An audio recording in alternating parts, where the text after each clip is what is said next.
Bon, première chose, vous avez deux types d'hivernage. Hivernage à flot ou hivernage à terre sur un terre-plein portuaire ou dans un chantier.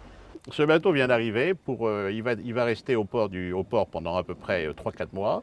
Quels sont les points importants? Bon, premièrement, c'est un bateau aussi relativement récent.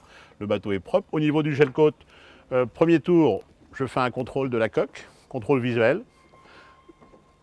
des œuvres mortes, du gréement.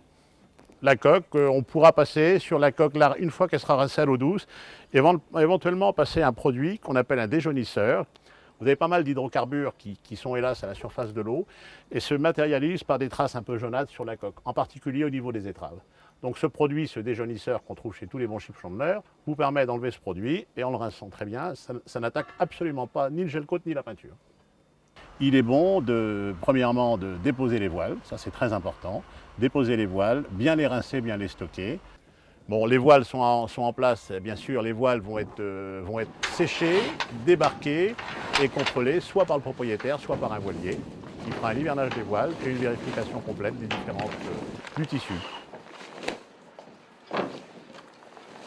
Ce bateau est en bon état, il n'y a pas eu de soucis majeurs pendant sa période de navigation. Toujours voir s'il n'y a pas de problème au niveau des fixations des balcons, c'est important, c'est la sécurité de l'équipage qui est en jeu. Les filières, les chandeliers, bon les filières, il n'y a pas de tauron d'éclater ou de quoi que ce soit. Une fois que le pont aura été bien rincé à l'eau douce, hein, ça permettra, disons, de bien le préparer pour l'hiver. On contrôle toujours l'accastillage, un peu de graissage sur le guindeau. On regarde si les joints d'étanchéité, les capots de pont sont en bon état. J'en profite pour faire un petit contrôle visuel du gréement dormant, voir s'il n'y a pas de tauron de cassé ou quoi que ce soit, ou de point de rouille sur le gréement dormant. Beaucoup de bateaux sont matés et les gens oublient de contrôler le gréement. Moi, je conseille fortement, tous les 2 ans, tous les 3 ans, d'effectuer un dématage du bateau ou d'envoyer un professionnel en tête de mât pour valider soit le jeu des barres de flèche, soit le réa qui a pris un petit peu de jeu, soit surtout la fixation des haubans en tête de mât, en particulier l'étai de l'enrouleur de phoque. Très souvent, par mégarde, on peut enrouler, lorsqu'on enroule son phoque, on enroule une drisse avec et on peut avoir une tendance à détourner l'étai. Et c'est souvent le cas de rupture d'un mât. Bon, ce bateau est équipé de bonnes manches à air. Je m'arrange en général, si possible, à laisser le bateau face au vent dominant. Et je m'arrange toujours à orienter une bouche, une vers l'avant, une vers l'arrière. Voilà, ça permettra une bonne ventilation interne du bateau. Au niveau de l'accastillage, alors soit vous faites avant l'accastillage, une fois que l'accastillage a bien été rincé à l'eau douce, vous pouvez graisser les winches, ou en général on fait le graissage à la mise en route. Ainsi que tout ce qui est graissage, poulie, curseur de tangon et autres mécanismes qui nécessitent une ouverture. Voilà.